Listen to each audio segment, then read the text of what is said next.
listening to the Stoic Solutions podcast, practical wisdom for everyday life inspired by the ancient tradition of Stoic philosophy from Greece and Rome.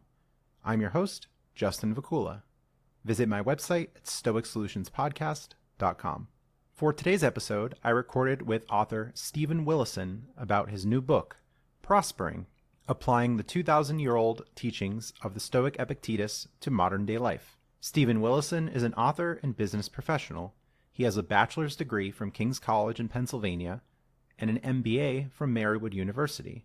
After serving in the U.S. Air Force, Steve embarked on his professional career in the tech industry, spanning over 20 years. He has been published in various magazines and journals and has been a guest on broadcast programs throughout the United States. He currently resides in Pennsylvania with his wife and children. Before today's conversation, a quick housekeeping note. I'm using a new microphone for this episode's intro and outro, but I recorded the body or discussion with my old setup. You can look forward to crisper audio quality in future episodes. Now, here's today's chat with author Steven Willison. All right, thank you for joining me today. Hi, Justin. How are you? Good start. We're here today to talk about Stoicism in general, and more specifically, your book, Prospering. Can you tell us about your new book? It came about as a result of years ago finding Enchiridion by Epictetus. I thought that it was one of those pivotal things that everybody should read, but because it's written in a fashion that not everyone would love reading in that method, I decided to try to rewrite it in a more modernized retelling, in the hopes that more people might find it interesting, because it is a in some cases a life-changing way to think. Yes, yeah. Epictetus's handbook, the Enchiridion, and it's very accessible, your book. You take out certain passages, add your own thoughts to it, your interpretations and practical applications for everyday life. Yeah, that's how it came about and how it started, and kind of also how I wanted it to go. Great. And how did you find Stoicism? I had taken a couple of philosophy courses in school, but nothing, not that I can remember hearing specifically about Stoicism. But then, I was kind of a bit of a reader of biographies, and couple of presidents, couple of generals, whatever it was. And it seemed like there was a theme that every now and then someone would mention Meditations by Marcus Aurelius. Picked up Meditations by Marcus Aurelius and I read it, and I thought that it was amazing. Then I, kind of went a little bit deeper and, read about where he had learned stuff, where teachers were, and found out that there was a lot of Stoicism in it. And at some point had read about Enchiridion and picked up Enchiridion by Epictetus. And it was one of those books to me where when it's almost like when you're listening to a radio or you're listening to music and a new song comes on and you're like, wow, the music speaking to me. I understand the beats. This is exactly what I've been looking for the whole time. And that's, very somewhat what Enchiridion Epictetus's book on the manual was to me. Everything just seemed to fit. But it wasn't the music of Steve Wilson. We have you on as Steven Willison. Yes. So not to be confused there. Yeah, exactly. Right. Exactly. Yeah. No, I'm not the musician. Although I do play a guitar very poorly. Well, you wrote in your book, the only way to get better is to be blessed with challenges. So maybe that can be of some. Yeah. You want to know something? I'm kind of a big reader. There's an old book. It's called Musashi. It's by a Japanese writer. I think it was a serial in like 8 or 10 parts or something at one point in time. But it's written by, and I'm gonna do terrible. I apologize to anyone. All the Japanese listeners. Yeah, for any Japanese listeners, I apologize. The author's name is Ie Yoshikawa.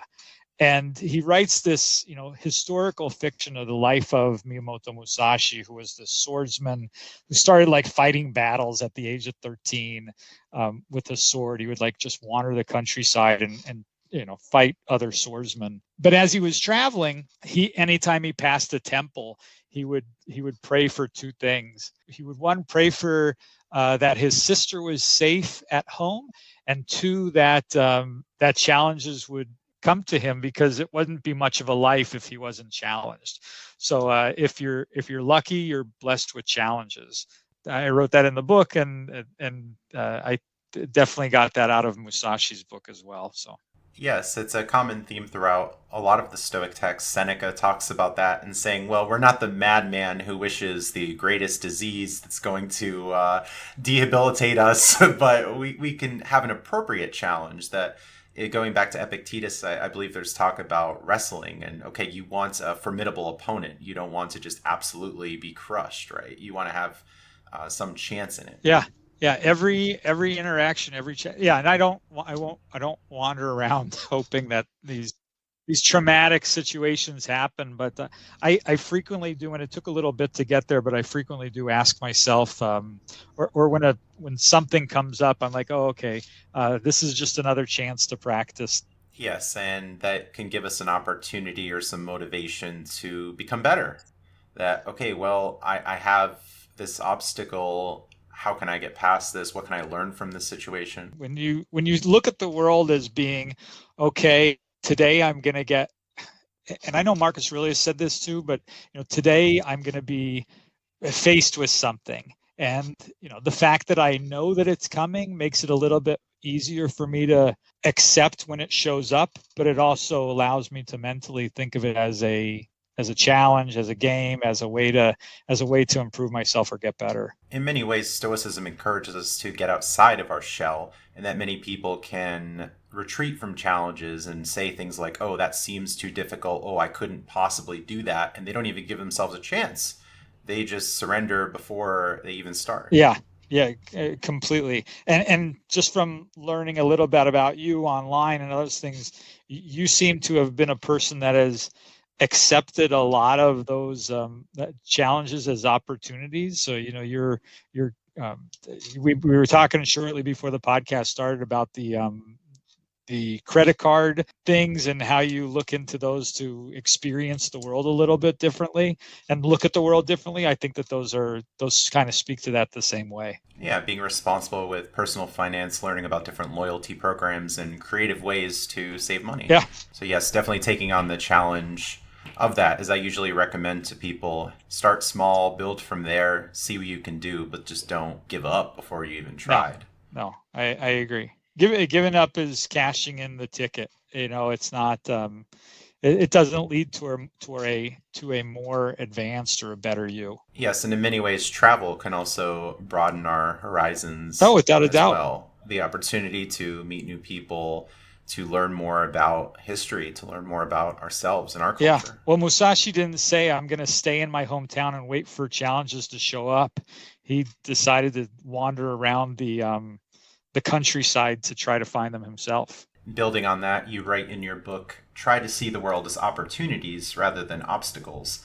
If you've spent most of your life only seeing the dark side of things, the transition will be hard, but it may change your life. Yeah. I mean, I don't think I really ran into Stoicism. Maybe I was in my 30s, maybe I was in my 40s. I don't know, but regardless, I had many years of, and people tend to, you have many years of training yourself to see the world in a specific way or in specific ways. So once you start trying to change the way you think or change the way you look at things, it can be extremely hard. I mean, it's not like just learning a new skill or a language. It's an everyday, it's an immersion, it's a growth process. So it's really tough once you start doing that. But I can only say to people, it was a challenge. But once you start looking at things differently, and I forget who said this quote, but if you change the way you look at things, the things you look at change. So you have a big opportunity. And I can't remember who said it, and I want to almost think it was like Max Planck or some other physicist. It's a tough thing to do, but once you do it, it's amazing the way the world changes for you. The first listener in the comment section to identify the quote will get 5 bonus points. Those points might not mean anything, like whose line is it anyway? If some listeners are familiar with that show, but that could be a bonus for some listeners. And it's interesting, you mentioned here seeing the dark side of things, that people will lack an attitude of gratitude. In the Stoic texts, the authors are constantly encouraging us to identify what's going well in our lives and to have appreciation for the positives rather than just dwelling on all of the Yeah, negatives. it's both, right? I mean, some people. I don't want to sound Pollyannish about it. I don't look at everything as being, oh, this is great. I'm so glad this happened. I high five myself in the street or something like that. But there are people that tend to be more negative when situations occur. So you get into the car and you see that the gas light, that your gas is running low, or the charge on your EV if you have an electric vehicle, whatever it is, and you start thinking, oh great, now I have to do this, or there's a lot of things of the way that you look at it that can present itself differently, or maybe so it's a challenge for both sides. Yeah, and the Stoics are quite real about that, saying, yes, there is going to be suffering. There are going to be hard times. We're going to identify that. We're going to anticipate these things. So that way, in the moment, hopefully, it won't be so bad because we've anticipated these things. We've prepared for these moments. In Meditations, Marcus Aurelius said, like, now he said, if you're going to go to a bathhouse, a lot of people don't go to bathhouses, to my knowledge, these days. So I had rewritten a portion of that to be if you're going to a water park, if you're taking your kids to a water park, or you're just going to a water park with your significant other, it's very likely that people are going to run around and splash you.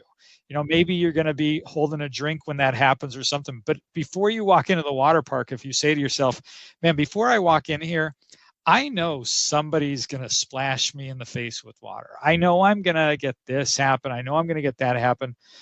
Or you prepare for those things mentally and you say, look, I know it's going to be sunny. Make sure you put on sunscreen. You are there when you walk in. And hey, if you get splashed, you're like, I knew that was going to happen anyway. So I guess I'll just keep on with my day. Right, we can anticipate that some things won't always go the way that we like, and that's a constant theme within Stoic texts as well. That you can have these high expectations, you can want things to be a certain way, but the world isn't always the way we want. Things aren't going to go the way that we plan. Nature is independent of us. Yeah. We can't control everything. A lot of things are outside of our control, so we ought to realize that and make adjustments. Wholeheartedly agree. Yep. Yeah, and seeing these opportunities rather than obstacles is interesting. It was about 2 or 3 years ago. I was rear-ended on the highway on an exit ramp on the 4th of July, Oof. and I was watching fireworks from the highway and laughing about it as like the police were coming. It's like, yeah, just gonna have to deal with this. Just going to have to make adjustments. And it turned out my car was deemed total. I wasn't Yeah. hurt. But at a later time, I got reimbursed for the car, and many would think like, "Oh, this is so terrible. I got hit on the highway, whatever." But it actually turned out being a good situation in the long run for me because I was effectively able to trade in my vehicle, and I got a really healthy reimbursement from the other driver's insurance company. So many people in times of stress or panic, whatever you might want to call it, they won't always maintain an open disposition about it. They're just going to be very negative and like, curse the universe or the world or why me? I'm so unlucky. Right. They have all these negative interpretations about things. The universe does not wake up in the morning and say, I'm going to get, boy, I'm going to stick it to Justin, or I'm going to stick it to Steve today. It's Yeah. just, things just happen because things happen. Yeah, especially at the poker table. So I've talked about poker in previous episodes. There are people blaming the dealer. Oh, the shuffle machine isn't fair. Oh, why is it that I never hit a flush? I never hit a straight. I haven't won a pot in the last 3 hours. And like, I'm looking at it from a different perspective and thinking, okay, it's a game of the long Right. term that given enough time and given enough hands dealt, like everybody's going to have the same results. But if you're able to apply skill and maybe, oh, well, you played that hand a little bit different. I'm not going to get too much into the technical parts of it. But some people will play this poker game as a thing of just trying to hit hands and make hands, but they're not bluffing enough. They're not being aggressive enough with their potential hands. And they've taken on a suboptimal strategy. And if they were, other players will talk about strategy sometimes, say like, oh, well, did you consider betting here? Oh, I didn't want to do that. I didn't want to do that. Oh, that's too risky, this and that. So they're just seeing it from this perspective of being unlucky. And it's particularly them that's cursed by the poker Right. gods or whatever the situation happens to Well, be. like you just said, if you sit down at the table and you've done your work, and you've prepared and you have a optimal strategy, right, then things will probably be better for you.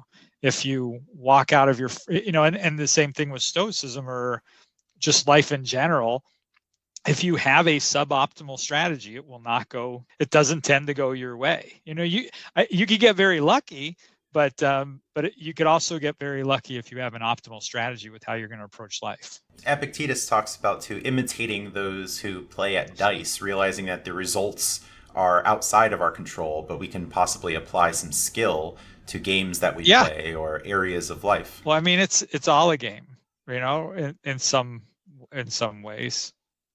Work, life, relationships, it's all some sort of and not to sound like it's like serious things are a game in all cases, but even serious things are a bit of a game. I'm trying to use, maybe game is not the right term for it, but it's something along those lines. Maybe game is treating it too childish, but everything's got its optimal and suboptimal strategies. Yes, the Stoics will use a lot of analogies within the text, comparing things to war, to games, to banquets, or all these different situations. Yeah, the banquet one's interesting. When I was going through that one, I remember that chapter because Epictetus writes about visiting a banquet and reaching for food and stuff like that. That was a really interesting chapter. Because my book, I don't know, is like 150, 160 pages or something like that.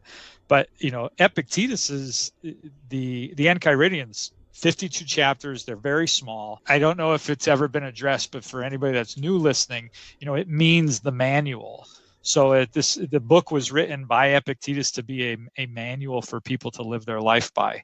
And it's got everything in there from relationships to eating to going to a bathhouse. Yeah, it's an interesting thing that the wisdom of Stoicism has endured today, that people were writing in a much different time, of course, in ancient Greece, ancient Rome, but many of the human concerns are perennial. They still apply today. It's like the planting of a tree, when's the best time to plant a tree was, 20 years ago or right now. Yeah. It's the same thing with that. With me, it was, gosh, why did I take so long for this to come around? And maybe it did many times. You and I know the same philosophy professor maybe it was the same thing. Maybe it was presented to me at some point in time, but I wasn't in the right frame to pick it up at that point in time. But I'm only glad that it eventually did. Yes, if only our first grade teachers have presented Epictetus, right? Yeah, I don't know if that would fly. It probably would not be part of a present day curriculum, but it may should be. Yes, or at least early high school. Somewhere middle school. I don't think it. How about for you? Went to the first. I mean, I don't think I took a philosophy class in anything except for college. So I don't. Yeah, college as well. Yep. I mean, I had always heard of Socrates or Plato or Aristotle, but I mean, I certainly never heard of Epictetus or Heraclitus or any of these people, Thucydides prior, late into later in life. Seneca, the knowledge just wasn't there in my younger years, for sure. All right, to move on to a related topic, you write in your book, practicing patience can lead to freedom. I mean, there's a couple of things with that. First of all, I'd like to tell you, something personal. So I'm married. I have 3 children. One of my children has Down syndrome. It wasn't, and I will tell you this in all honesty, it wasn't until a later point in time where she taught me, she has taught me way more than I've ever taught her or maybe learned, but she's taught me more about patience than anyone else ever has. But the patience to learn, the patience to grow, the patience to understand, leads to a lot of freedom. The patience to understand finances leads you to have more money. The patience of learning poker may lead you to get to have better hands. The patience of all these different things eventually leads to more of that. It's entertaining to me because I think a lot of people are in a hurry to aggregate and to assimilate or whatever, but it's the long road that seems to have the more avenues to freedom. Yes, we can make some temporary sacrifices in the present, have some sort of restraint, be mindful about our activities, and saying, okay, well, maybe it's not a great idea to go to that fast food restaurant. Okay, yeah, the taste might be good for those 10 minutes or whatever, but then we're probably on the toilet later and not such great nutritional value there, when we could instead just go somewhere else or wait until we get home and fire up the rice cooker, Or the right? passion or the patience to reflect, right? So I mean, if I do eat that fast food and it has a negative impact on me, if I don't sit and reflect on what it was that landed me into this spot, I may just end up in the same spot again in the future. So, but if I have the patience to reflect upon moments, it will lead me to hopefully not run into those moments in the future. Yes, things like money, wealth, health, status, the Stoics talk about, can be used for good or bad. It's not that money is a bad thing of itself, as we can use that for good purposes, but we can also use it for bad ends, and it could lead to compromising our own values, personal corruption, all of these negative things too. Some people just think, oh, I have to spend, I need this new thing to be happier or to compete with others. Yeah, I agree. It's not it sounds like it's a good path, but I just it wasn't the one for me. Yeah, it's interesting when you see the more extreme examples of maybe professional athletes and celebrities where they just keep buying, they just keep spending, and then they come out years later and saying, hey, it still feels like I'm missing something, even though I had all these possessions, that I still ended up missing something. And I'm sure that they wish that they maybe have reflected on that earlier. But I don't know, maybe they're having too much fun on jet skis or whatever it was or whatever it was they were purchasing. Yes, the Stoics stress moderation in many cases. Yeah, okay, you can have that fancy meal once in a while. You can go and have this lavish thing, but just don't Right. overindulge. Question the value of things before you get involved. Yeah, everything in moderation is definitely one of my favorite lines. And also enjoying certain moments and being in the present, as some critics will say, oh, Stoicism is just about deprivation, it's not about pleasure at all. And the Stoics are saying things like you write in your book, to enjoy moments while you can, realizing that everything in life, including life itself, is temporary. Privation, and I'm actually a big fan of trying to do without it stuff. I mean, I definitely have toys and other things like that in my life, but trying to do without is also extremely helpful. Yeah, and some things might actually be good investments. That I mentioned the rice cooker earlier, as it's one of my favorite possessions in many ways. It's like, oh, I can just prep a meal very easily by putting ingredients in and walking away. Okay, that's saving my time and attention. Yeah. So I'm happy to have spent the $20 or whatever it was like a year ago or so with the newest model after the old one went out. Yeah, they're great. It's like, yeah, I can have some things that improve my daily quality of life. It doesn't have to be like have nothing, own nothing, and be happy. Right? What do you usually make with your rice cookers? Ooh, yes. I usually put in quinoa, couscous, brown rice, and I have veggies in a steamer tray. So pretty easy prep and cleaning. Things you just mentioned that take patience to prepare. You're not always just having having someone deliver food right to your door because you're ready for it right now. So having that patience to prepare healthy meals leads to the freedom, hopefully to longevity, but also freedom to flexibility, to be healthier, to be happier, to walk further, to not be as winded.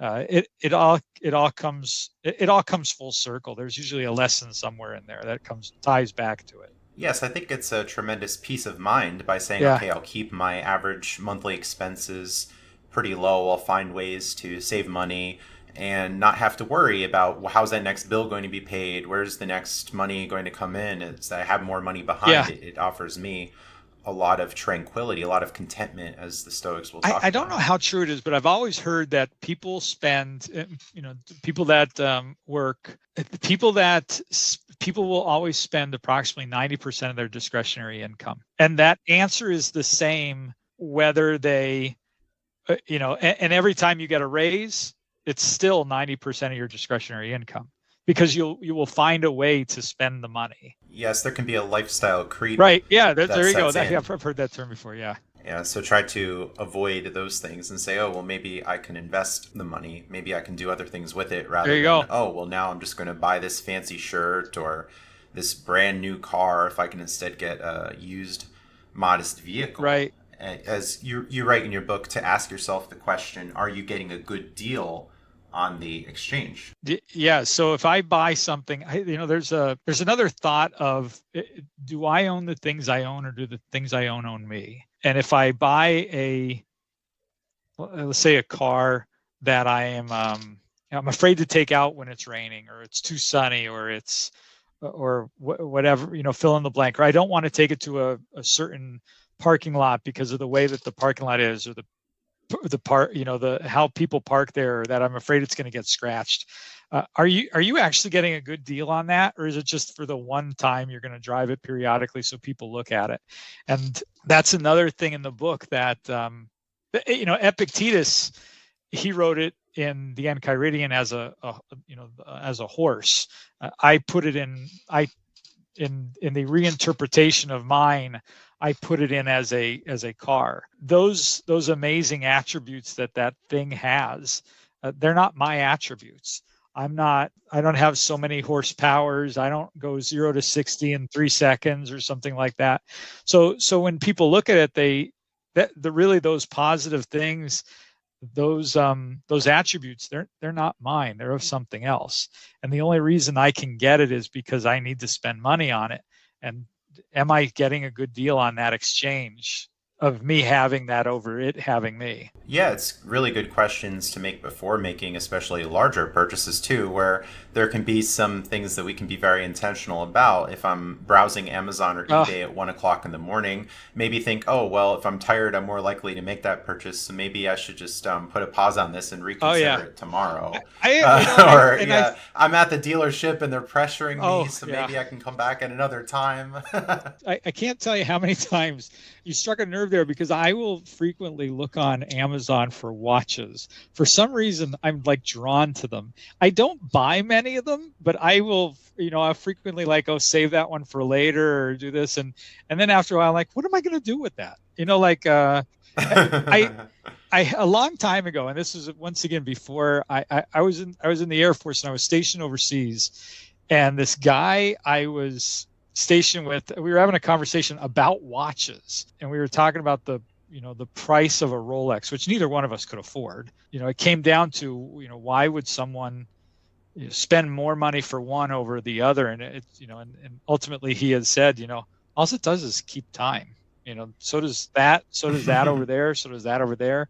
So that's why I don't actually buy them, but for some reason I'm drawn to them. Yeah, it's interesting. I've had a smartwatch. It's a Galaxy Gear S3, Okay. I believe, just offhand here. And I got that some time ago. There was a deal on Amazon. It was about $100 or $150. And at the time, I got it because my phone didn't have mobile pay or Samsung Pay. And I saw this as a great investment because I have a credit card that gives 4.5% back when using mobile pay. Oh. So in many ways, the watch paid for itself. And then just getting notifications, being more in touch with the world, just seeing text on my wrist, especially if I'm at the gym and my phone's in the locker. Yeah. I try to find utility in purchases that I make rather than just purchasing things spontaneously or just because I can. Yeah, I asked these questions before. Maybe one ought not question too much and be an analysis paralysis, where I'm at a restaurant and trying to figure out for 20 minutes, ooh, do I pick this or that? I'm not a fan of that at all. Yeah. But for the bigger purchases especially, I think that's where we can be more intentional. Yeah, you got to think about it. You mentioned you used the keyword. I always try to say, what is the utility of it? Does it provide functions? Does it make my life better, or allow me to have more time? I mean, it's funny because these days, I think about time control and how much I have and that kind of thing. And when I think about it, and maybe that's why I'm drawn to watches. I don't know, but it's just one of those things where I always think okay, what am I going to do with this? What does it become for me? Do I really? My uncle used to tell me all the time. He goes, he would say, you always have to ask yourself, do you want it or do you need it? And he had a beautiful Mercedes. And I said, Uncle Bob, do you need this or do you want it? He goes, oh no, I need this. So, Oh. but for him, maybe he got the categories confused. No, I think it was just, it's just one of those moments where you called somebody on their bluff and they're like, yeah, you got me. I'm just going to make something up here. Yes, and the Stoics talk about entertainment. They talk about experiences, but they also warn, again, this theme of moderation, not to go too into it, as they lamented some gladiatorial combats where people are cheering for bloodshed and decapitations and all of these other things that may or may not be censored by YouTube. Who knows? So yeah, okay, we can like the wrestling, we can like certain forms of entertainment, but hopefully not get too caught up in it and become ravenous or corrupted ourselves. Yeah, recently going to concerts. I got a Nintendo Switch recently, which is nice for flights and cruises where the internet isn't always there or reliable. So some things to engage the mind and some fun. As in many past episodes, I've talked about philosophical themes in music, so it was nice to actually go and see the band members myself. I don't think anyone should fully, just make their world minimalistic 100% of the time or privation 100% of the time. I don't think that's healthy. It's just saying I don't necessarily know that I need the whatever the expensive thing is. I don't know that I always need it. There are times where I think I do, but it's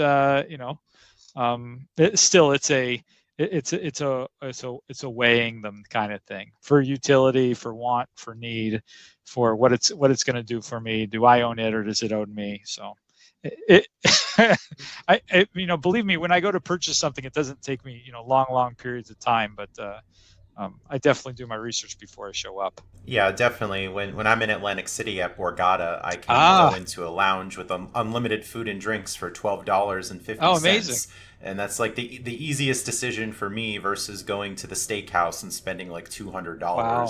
Like, this is the easiest decision of my day. Yeah. Like this $200 steak has zero appeal to me. I will tell you.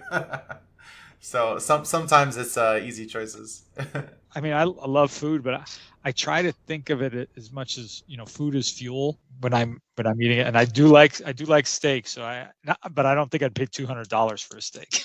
Yes. And Stoics will realize that sometimes we will have lapses that we realize, like, oh, I could have done better in this situation, or, oh, geez, I made that impulsive decision or purchase. And something you write in your book is to focus on progress, not perfection. Yeah. Trying to make things perfect leads to unhappiness and a lack of progress. This is one of those sayings where I don't know where I originally heard it, but progress over perfection or progress not perfection. I've heard it both ways, and progress is sometimes is often intertwined with failure, and I fail very often. I always try to look at them as opportunities, but I fail at that too. So this is all an experiment for me. Writing a book was an experiment for me. So and there's things that after I wrote it, edited it, printed it, sold it, all those things where I looked at it and on the first page I was like, oh man, I should have did that better. But if I would have read it 1,000 times before I pulled the trigger on doing it, then it might not have ever gotten printed, or I might not have ever even sat down to do any of it. Fail frequently, fail often, fail fast, and think of it as progress, not perfection. Perfect is I think somebody also said, perfect is the enemy of progress. So probably the same sentence, just reversed, but it's definitely something I always think about. And it's something I always say with a couple of friends. I own a karate school, and we've taught for years together, and little kids, when they go to learn stuff, they'll screw it up and they'll get upset, and they usually turn back and look towards their parents if their parents are sitting in the the audience chairs, and they turn back to look at them. And I was telling them, hey, that's okay, let's just do it again. Today you get to step 2, tomorrow you get to step 3. It's progress, not perfection. You're nobody does it perfect. Yeah, no one's getting the black belt on day one. No. It's intentionally a incremental progress. Yeah, and if you and like I said in it, if you try to make things perfect, it's gonna make you mad. because when that thing happens and it's not perfect, you don't want to continue. And that was, that was a problem for me at a point in time where I would okay, I tried this, it didn't work, I'm never going to do it again. But that does not lead towards progress. That leads towards you being upset and maybe not trying things next time. And I don't believe that that's the way you should go about life. I'm still going through mine, so I'm not 100% positive, but I would not recommend that as a method. Yes, and I'm thinking to be Yeah. realistic and to be honest with ourselves when we consider goals. Some people will think, oh, well, I messed up on day one, so I must be a failure and Right. I'm no good. And these are all generalizations that we just shouldn't take on and be so Yeah. negative about Yeah. it. Completely. And sometimes we can try to take on a new skill, a new hobby, a new vocation, a new workplace, and find out that that role just doesn't suit us. You write in your book, if a role doesn't suit you, fine, choose a new role, ROLE, but while you're at it, accept it and do it in the best way you can. He does write about that.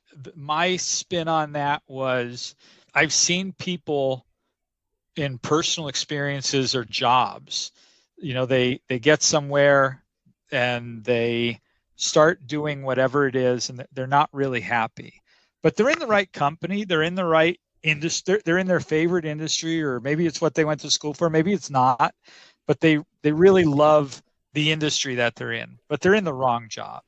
So if they say this is not for me and they quit and they go do something else, I mean, sure, you could quit, you could go somewhere else. It may be favorable for you, it may not.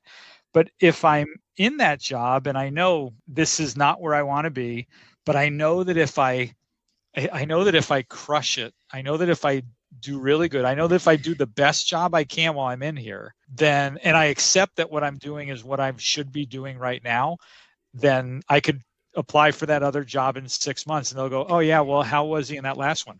Well, he didn't want to be there, but he rocked it. He did great. We know that that's not the role he wants to be in, but he owned it. He or she owned it while they were there.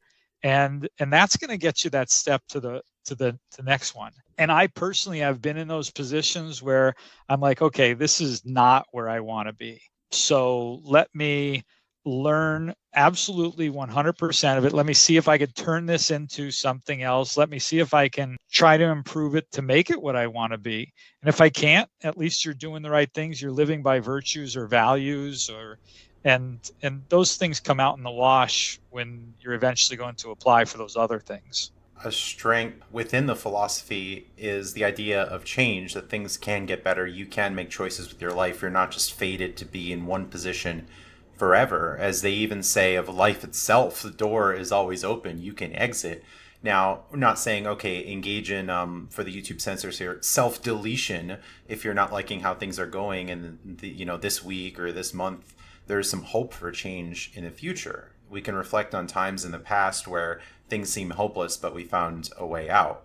Now, there might be some extreme situations the Stoics wrote about of maybe we get, let's say, stolen away by a roving gang of marauders and chained and forced to do things, then maybe that could be a case for ending it. But hopefully not in modern life. We're facing situations like that. Like even in old age with terminal illness, it might be a good choice for many to exit, to leave that door. But in many other cases of life where the stakes aren't as extreme, okay, you're unhappy at work, you've tried to change things, maybe a rational decision could be to leave and try something else, try a new position rather than people, oh, I've been working the same job for the past 10 years and I'm so miserable, I don't even want to be there. And I even see it in some people day to day, some cashiers, they're just so miserable. And it's like, well, if you're going to be here, try to make the most of it or find something else. But some people resistant to the change or they think they can't do it. There could be all kinds of reasons. Stoicism, for anybody that reads about it, and unless this is the first time anyone's listening to a podcast on Stoicism, there is a big piece of Stoicism to look at things you can control, right? Can you to look at things from a binary of, do I have control over this or do I not have control over this? And I may not have control over all the things that my job is, But what I do have is influence. And I can influence the way that I could control the way I look at a job, but maybe I could influence the things that I do to impact that job. And there's a difference between control and influence. So if I didn't like my job, I have the control to quit. That's within my control. I mean, I could say, "Hey, this isn't for me. I control myself. I'm gonna leave. Thank you very much for the opportunity. It's just not for me." But I also have the opportunity to see it as a challenge, to go back to one of the other ones, to see it as a challenge and to say, okay, well, I may not control this whole thing, but let me see if I could influence the people that are coming through my line as a cashier and smile at them. Or maybe I'm allowed to wear a different hat every single day, or whatever it is. Maybe I could influence that role and in some capacity to then make it what I want it to be, but that's still a form of influence in the job, but control over myself. Yeah, a lot of ways to possibly tackle the problem. Or maybe, okay, you're working with a certain chain and maybe you can request a different location within the same company. Maybe, oh, well, cashiering isn't going so well, so maybe I can stock shelves or work in a different department. Or, oh, well, the security job here, loss prevention, isn't so great, so maybe I can try to be a cashier. Like, a lot of solutions rather than just totally giving up. But right. Yes, if all the fixes fail, then maybe it's time to move on and try something else. And again, that's where it comes back to, I always say to people, you're not a tree, so you can pick up your feet and move. A tree's got to stay where its roots are. If there's times, just remember you're not a tree. You can make the decision to move if you wanted to. I don't know if you've ever done jujitsu, but this guy used to do jujitsu with, a great guy. He was an instructor, and he would say, you got to remember when you're doing this stuff, it's tough to move another 200-pound person. It's pretty easy to move my own weight. So I can move me. But I have a real tough time moving you over and over again. The ability to remember that I can move me, or I can move my mind, or I can move whatever it is. I can move those things to change a lot of things about my life or the way I look at them. It's very tough to move another person, especially somebody. I don't know if anybody's tried to pick up a baby. Sometimes, like if they don't want to be held, it really fast. And now imagine that's a 200-pound person trying to influence you or just get you to tap or choke you out or whatever it is. Yeah, and even Marcus Aurelius noted that he's going to meet with difficult people. It's just an inevitable thing, and unfortunately some will have that at home, some will have that with family members, relationships, whatever the case can be, and they can feel very stuck. But even then, I think there's always some hope for change, even if it means exiting the situation, if that's the rational conclusion. That line in the beginning of it's like, I don't know, begin each day by telling yourself something. That is one of my favorite pieces of Marcus Aurelius's meditations, because that goes back to the water park for me. Begin before I walk into the market park going, hey, today I'm going to meet with a bunch of buttheads. They're not going to want to be in line. It's going to be hot out. They're going to be rude to each other. I know it's going to happen, so I might as well be prepared for it. Yes, and don't let those little things ruin the experience for you. All right, very good. And as we're wrapping up here, can you restate the title of your book where people can find it? It's Prospering, and it is on Amazon. It's under Steve Willison. The subtitle of it is Applying the 2,000-Year-Old Teachings of the Stoic Epictetus to Modern Day Life. That's pretty long, but just remember Prospering. And if you don't read this one, that's okay with me too, but definitely try to pick something up about Stoicism. Or the free versions of a lot of things about Stoicism online. It definitely can help influence a life. Very good. And I'll aim to put a link for your book in the show notes for listeners. And if you could state your name and spell it again for listeners. It's Steven Willison, Steven. Last name's Willison, Willison. I always say it's like Will is on. Ooh, that'll do it. And how can people find you online? I am Will6769 on Instagram. WILL6769. I don't know where it came from. I think it just came when I applied for it. Your name has already been chosen. Here's a recommended one for you. Congratulations, you have a name. But thank you for asking. I was ill prepared for those questions.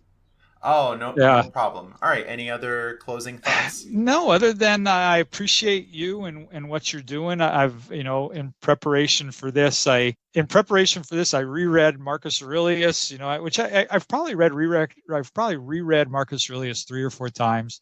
Epictetus many, many times. Had listened to a bunch of your podcasts.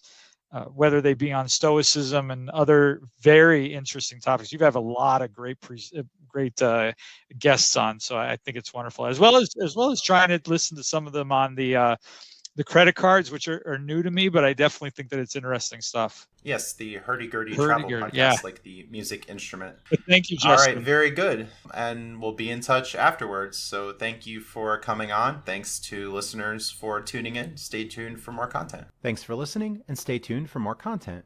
See the show notes for more information and links surrounding topics discussed in this episode. Support my efforts through my Patreon page, found at stoicsolutionspodcast.com. Access special perks, including having upcoming podcast guests answer your questions, custom-made podcast episodes, and private one-on-one calls to discuss whatever you'd like. Visit my other podcast at hurdygurdytravel.com, that's HURDYGURDY travel.com, to learn how to make money, save money, and travel the world at low cost with credit card rewards, deals, and loyalty programs. Meet me in person during monthly meetings in Willow Grove, Pennsylvania, with my group Greater Philadelphia Travel, Credit Miles and Points, found at meetup.com/Philly Miles and Points. Find me in the 2022 book Stoicism Today, Selected Writings, Volume 4. Order a paperback or Kindle version of the book from Amazon.com. Find a link in the show notes. Thanks to generous patrons and fans of this podcast who help support my work. Have a great day.